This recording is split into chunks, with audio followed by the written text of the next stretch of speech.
ரொம்ப கஷ்டம் கிடையவே கிடையாது. ரொம்ப ரொம்ப ஈஸி வெயிட்டை வந்துட்டு மேனேஜ் பண்ணுறது அப்படிங்கிறது. நான் ஒரு தட்டில் என்னெல்லாம் இருக்கலாம்னு சொல்கிறேன். இதெல்லாம் இருந்துச்சு அப்படின்னா ஓரளவுக்கு நீங்கள் மேனேஜ் பண்ணிக்கலாம். ஸோ என்னன்னா, இப்போ நீங்கள் வந்துட்டு ஒரு சின்ன கப் ஆஃப் ரைஸ் எடுத்துக்கோங்க. கார்போஹைட்ரேட்ஸ் இருக்குது. ப்ரோட்டீனுக்கு 2 முட்டை, இல்லை நான் வெஜிடேரியனாக இருக்கேன்னா நல்ல பருப்பு பயிறு வகை அது மாதிரி எடுத்துக்கோங்க.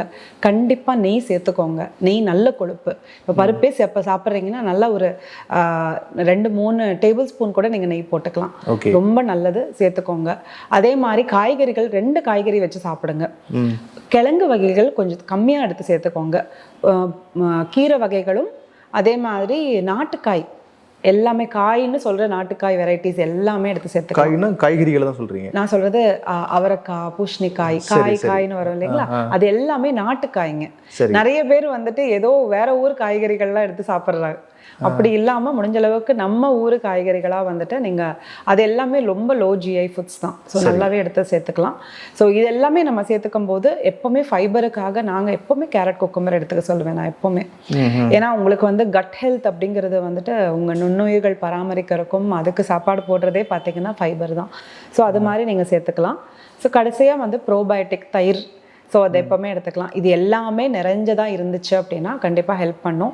பட் நம்ம நிறைய பேர் சாதம் நிறைய வச்சுக்கிட்டு ஏதோ காய்கறி ஏதோ போனால் போதுன்னு எடுத்துக்கிறீங்க. அப்படி எடுத்துக்காமல் ப்ரோட்டீனோடு சேர்ந்த மாதிரி இது எல்லாமே நிறைச்சி எடுத்துக்கும் போது ரொம்ப நல்லது. நீங்கள் சொன்ன மாதிரி விதைகளுமே டெய்லியுமே உணவு முறைகளில் சேர்த்துக்கலாம்.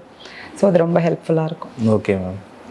ஸோ இது மாதிரி சாப்பிட்டிங்கன்னா என்றைக்குமே வெயிட்டுக்கு ஏறவே ஏறாது. நான் ஆல்மோஸ்ட் வந்துட்டு ஒரு 3.5 வருஷமாக அதே வெயிட் மெயின்டைன் பண்ணிகிட்ருக்கேன். ஓகே. நீங்கள் ஏற்கனவே பேசும்பொழுது நீங்கள் நிறைய வெயிட் இருந்ததாகவும் அது குறைச்சி தான் சொன்னீங்களா? கண்டிப்பாக சார். நான் 80 கிலோ கிட்ட இருந்தேன். இப்போ நான் 56 இருக்கேன்.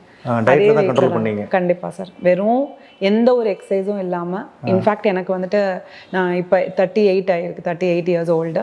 எனக்கு 2 கிட்ஸ் இருக்காங்க. ஒன்று சின்னது ஒரு 3 இயர்ஸ், இன்னொரு பெரிய பையன் வந்து 8 இயர்ஸ் ஓல்டு. ஸோ இதுக்கப்புறம் வந்துட்டு நான் ஒரு ஆஃப்டர் செகண்ட் பேபிக்கு அப்புறம் நான் வந்து ப்ராப்பராக ஃபேட் லாஸ் பண்ணேன்.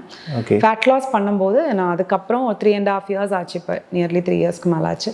ப்ராப்பராக வந்துட்டு கண்ட்ரோல் பண்ணி மெயின்டைன் பண்ணிட்டு. Yes sir.